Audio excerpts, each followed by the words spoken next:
구약성경 사사기 14장 16절로 17절 말씀입니다.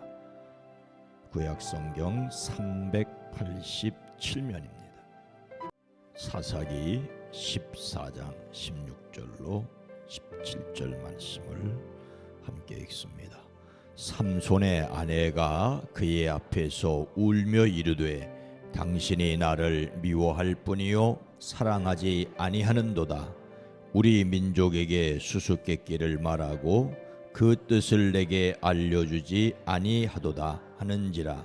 삼손이 그에게 이르되 보라, 내가 그것을 나의 부모에게도 알려주지 아니하였거든 어찌 그대에게 알게 하리요 하였으나 7일 동안 그들이 잔치할세 그의 아내가 그 앞에서 울며 그에게 강요하므로 7째 날에는 그가 그의 아내에게 수수께끼를 알려주매 그의 아내가 그것을 자기 백성에게 알려주었더라. 아멘. 오늘도 그리스도 예수 안에서 승리하시기를 주의 이름으로 축복합니다. 성경의 한 책 이름이기도 한 사사가 있지요. 사사는 이스라엘에 아직 왕이 있기 전에 백성을 다스리던 사람들입니다. 사사는 왕궁도 조직된 군사도 없었습니다. 전쟁이 나면 백성을 모아 나가 싸우고 끝나면 자기 일로 되돌아갔습니다. 사람들 사이에 분쟁이 생기면 재판을 하고 다스렸고 역시 자기 직업을 가지고 있었습니다. 그들 가운데 유명한 사사는 기드온, 삼손, 여선지자 드보라입니다.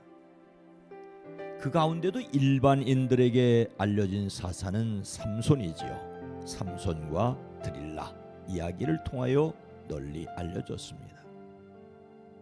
삼손에게는 사랑도 있었고 영웅적 면모도 있었고 안타까운 모습도 있었습니다. 한마디로 극적 모습이 있었기에 일반인에게도 널리 알려졌습니다. 그의 출생 자체가 드라마입니다. 당시 이스라엘이 40년 동안이나 블레셋의 지배를 받고 있을 때였습니다. 단지파 마노아라는 사람이 있었는데 그 아내는 임신할 수 없어 자식을 낳지 못하였지요. 천사가 이 여인에게 나타나 아들을 낳을 것인데 이 아이의 머리카락에 면도칼을 대어서는 안 된다고 하였습니다. 이 여인이 아들을 낳고는 이름을 삼손이라고 불렀습니다. 하나님께서 내리시는 복이 이 아이에게 있었고 잘 자랐습니다. 그리고 명령하신 대로 머리카락에 칼을 대지 않아 긴 머리카락이 삼손의 상징이 되었습니다. 근데 삼손에게는 치명적인 약점이 있었지요. 삼손과 드릴라의 이야기처럼 그는 이성에게 매우 약하였습니다. 삼손과 엮인 여성은 드릴라만이 아니었습니다. 삼손의 아내 된 블레셋 딥나 여인이 울며 그에게 알아내려고 했던 내용이 무엇입니까? 16절입니다. 삼손의 아내가 그의 앞에서 울며 이르되 당신이 나를 미워할 뿐이요 사랑하지 아니하는도다. 우리 민족에게 수수께끼를 말하고 그 뜻을 내게 알려주지 아니하도다 하는지라. 삼손의 탄생에 이어서 바로 성경에 기록된 내용은 딥나에 있는 어느 블레셋 처녀 이야기입니다. 이 처녀는 드릴라가 아닙니다. 삼손은 딥나라고 하는 곳에 내려갔다가 한 처녀를 보고는 자기 부모에게 장가 들고 싶다고 주선해 달라고 하지요. 그 부모는 블레셋 처녀와 결혼을 말렸지만 그가 듣지를 않습니다. 꼭 그 여자를 색시로 데려와 주십시오. 그 여자는 첫눈에 내 마음에 쏙 들었습니다. 여기에서도 자식 이기는 부모가 없었던 모양입니다. 삼손이 부모와 함께 딥나로 내려갔습니다. 근데 가는 도중에 갑자기 어린 사자 한 마리가 으르렁대며 달려들자 삼손은 그 사자를 염소 새끼 찢듯이 찢어 죽였습니다. 그리고는 그 여자에게로 내려가 이야기를 나누었고 그 여자를 무척 좋아하여 결혼하기로 했습니다. 당시 결혼식은 우리네 옛사람들처럼 신부집에서 했기 때문에 삼손은 그 여자를 아내로 맞으려 그곳으로 다시 내려갔습니다.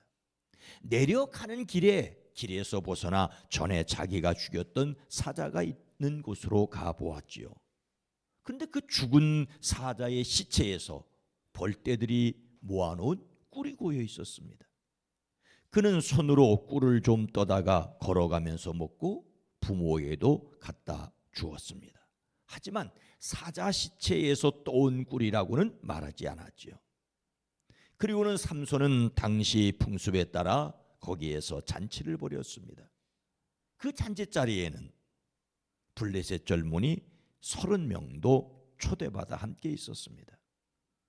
어찌된 일인지 삼손이 그들에게 제안을 합니다. 내가 여러분에게 수수께끼를 하나 내려고 하는데 잔치가 계속되는 이래 동안 알아맞혀 보십시오. 여러분이 마치면 내가 모시옷 30벌과 겉옷 30벌을 내놓고 마치지 못하면 여러분이 나에게 모시옷 30벌과 겉옷 30벌을 주는 것이 어떻겠소? 좋다고 하자 삼손이 그들에게 수수께끼를 냅니다. 먹는 자에게서 먹는 것이 나오고 먹는 자에게서 먹는 것이 나오고 강한 자에게서 단 것이 나오는 것이 무엇입니까? 강한 자에게서 단 것이 나오는 것이 무엇입니까? 사람 잡아먹는 사자의 몸에서 사람이 먹는 단 꿀이 나왔다는 것이죠. 하지만 그들은 사흘이 지나도록 수수께끼를 풀 수 없었습니다. 일회째가 되는 날에는 그의 아내를 을러댔습니다. 신랑을 꾀어서 그가 우리에게 낸 그 수수께끼의 해답을 알아내어 우리에게 알려주시오. 그렇지 않으면 세댁과 세댁의 친정집을 불살라버리겠소. 그래서 삼손의 아내는 삼손에게 울며 말하였지요. 당신은 나를 미워할 뿐이지 사랑하지는 않아요. 그러니까 당신의 수수께끼를 내놓고도 나에게 해답을 가르쳐주지 않았지요. 16절 후반절입니다. 삼손이 그에게 이르되 보라 내가 그것을 나의 부모에게도 알려주지 아니하였거든 어찌 그대에게 알게 하리요 하였으나. 삼손은 단호하였습니다. 이것 봐요. 내 부모에게도 알려드리지 않았는데 어떻게 당신에게 말할 수 있겠소? 자기 부모에게도 밝히지 않았으므로 너에게도 밝힐 수 없다고 당연한 논리로 말합니다. 삼손은 아내에게 수수께끼 정답을 알려주지 않는 것은 당연하다고 말하였지만 어찌 당연하다는 논리로 눈물을 이길 수가 있겠습니까? 다음, 딥나 여인이 삼손에게 울며 강요함으로써 스스로의 수수께끼의 비밀을 알아내려 했던 이유가 무엇입니까? 17절 말씀입니다. 7일 동안 그들이 잔치할 새 그의 아내가 그 앞에서 울며 그에게 강요함으로 7째 날에는 그가 그의 아내에게 수수께끼를 알려주매 그의 아내가 그것을 자기 백성에게 알려주었더라. 삼손의 아내는 그에게 이래나 계속되는 잔치자리에 계속 울면서 졸라댔습니다. 이 여인은 그 지역 사람들의 강요에 못 이겨 눈물까지 동원해 삼손의 마음을 움직이려 했습니다. 어쩌면 블레셋 사람들의 협박과 별개로 개인적 호기심에서 정답을 알고 싶었을 것입니다. 부모도 모른다며 안 가르쳐주니 참 약이 오를 만도 했겠지요. 1회째 되는 날 삼손은 드디어 아내에게 수수께끼 해답을 말해버리고 맙니다. 영웅 삼손이었지만 아내의 눈물을 당해낼 수 없었던 모양입니다. 이날만 지나면 되는 그 마지막 날 입을 열었습니다. 정답은 곧바로 블레셋 사람에게로 전달되었습니다. 그들이 말합니다. 무엇이 꿀보다 더 달겠으며 무엇이 사자보다 더 강하겠느냐. 삼손은 벌컥 화를 내며 나의 암소로 밭을 갈지 않았더라면 이 수수께끼의 해답을 어찌 찾았으랴. 그리고 주의 영이 그와 함께 세차게 내리침으로 삼손이 아스글론으로 내려가 그곳 주민 30명을 죽이고 그들에게서 빼앗은 옷을 가져다가 수수께끼를 푼 사람들에게 나누어 주었습니다. 그리고는 몹시 화가 나서 자기 아버지의 집으로 돌아가 버렸죠. 그리고 그의 아내는 삼손의 들러리로 왔던 한 친구의 아내로 또 주어버렸습니다. 이렇게 삼손의 첫 번째 사랑은 비극으로 끝났습니다. 오늘 말씀을 마음에 새기고 복음의 진실을 아는 사람으로 자신이 실천해야 할 것은 무엇이겠습니까? 오늘 말씀은 진실성, 모든 사실을 전해야 한다는 점에서 사실 생각해야 할 것이 많습니다. 삼손은 부모에게도 사실을 말하지 않았습니다. 아내의 눈물에 속아 사실을 말하였지요. 그 말은 그대로 그와 내기한 사람들에게 전달되었습니다. 오늘 말씀에서 우리가 어떤 점을 본받아야 할지는 매우 조심스럽습니다. 여자 조심하라든지 여자의 눈물에 속지 말라든지 등등 그런 걸까요? 예수님을 닮는 성품 4월의 주제는 진실성입니다. 속임의 반대로서 진실은 사실을 그대로 말하는 것입니다. 예수님을 닮는 성품으로서 진실성은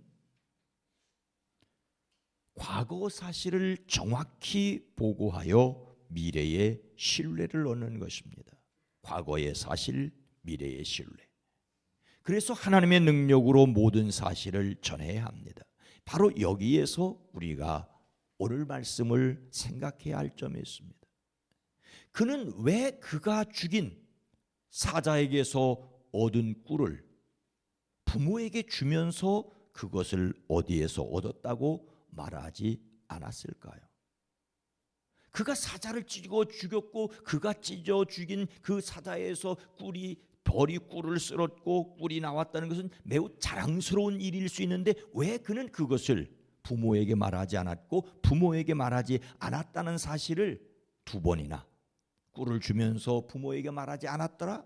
그리고 그 여인에게도 부모에게도 말하지 않았는데 어떻게 너에게 말할 수 있겠느냐라고 부모에게 말한 사실을 이렇게 강조하고 있을까요? 그가 지켜야 할 것은 머리카락 자르지 않는 것만이 아니었습니다. 성경 말씀 띄워주세요. 그는 어떤 부정한 것도 먹지 말아야 할 사람으로 맹세한 사람이었습니다. 사자의 시체에서 나온 것은 그가 먹어서는 안 되는 부정한 것이었습니다. 어제 12해 동안 혈루증을 앓던 여인이 예수님께 손을 대는 그 자체가 돌멩이에 맞아 죽을 만한 중범죄라고. 왜? 다른 사람을 부정하게 한 일이었기 때문에. 그런데 삼손은 나시린으로서 머리카락을 자르지 않을 것뿐만 아니라 어떤 부정한 것도 먹지 말아야 할 것을 맹세한 사람이었습니다. 사자의 시체에서 나온 것은 그가 먹어서는 안 되는 부정한 것이었습니다. 그런데 이 사실을 부모에게 감추고 이야기하지 않았던 것이죠. 이것이 바로 문제의 시작이었습니다. 그런데 자기의 무용담을 늘어놓기 위해 블레셋 사람들에게 수수께끼를 냈죠. 못 알아맞히면 이야기할 필요도 없을 것으로 생각하였겠지만 여인의 눈물에 그는 진실을 털어놓을 수밖에 없었습니다. 그는 먼저 부모에게 사실을 말하고 다시 시작을 했어야 했습니다. 오늘 우리가 진실성에 대해서 이야기할 때 과거의 사실을 정확히 보고하여 미래의 신뢰를 얻는 것이라고 정의하는 것을 기억해야 합니다. 우리는 성령의 도우심으로 진실할 수 있기를, 과거의 사실들에 대해서 분명히 알 수 있기를 주의 이름으로 축복합니다. 거룩하신 하나님, 자비로우신 주여, 나 시인으로 구별되어 머리카락을 자르지 않는 것뿐만 아니라 어떤 독주도 마셔서는 안 되고 부정한 것을 만지거나 먹어서는 안 되는데 사자의 시체에서 나온 꿀을 먹고 감추기 위하여 부모에게 말하지도 않았던 것이 삼손에게 문제의 시작이었습니다. 하나님, 우리로 하여금 과거로 돌아가기 위해서가 아니라 오늘을 판단하고 미래의 확신을 얻기 위하여 우리의 일들을 잘 반추할 수 있도록 뒤돌아보고 곱씹어보고 무엇이 잘못되었는지를 생각하고 앞을 향하여 나갈 수 있게 하옵소서. 4월의 둘째 날입니다. 4월 한 달도 사랑하는 성도들의 가정과 일터와 사업장, 특별히 영과 혼과 육을 강건하게 지켜주시기를 원합니다.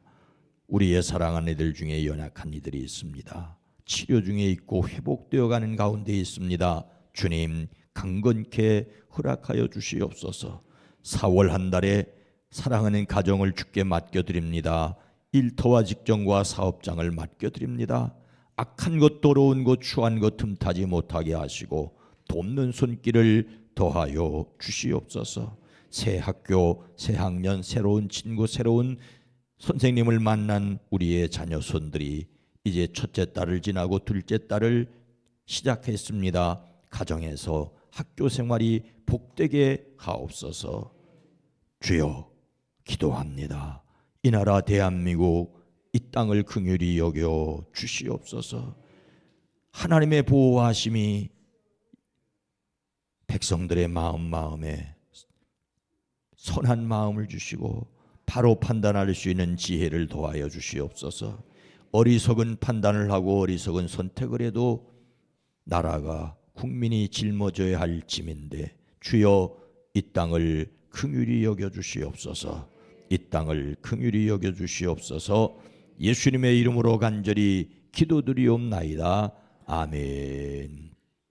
오늘 말씀을 생각하며 개인적으로는 진실할 수 있는 용기를, 교회는 진실한 사람으로 인정받을 수 있기를, 세상에 진실이 드러나고 거짓이 물러나기를 위해서 기도합니다.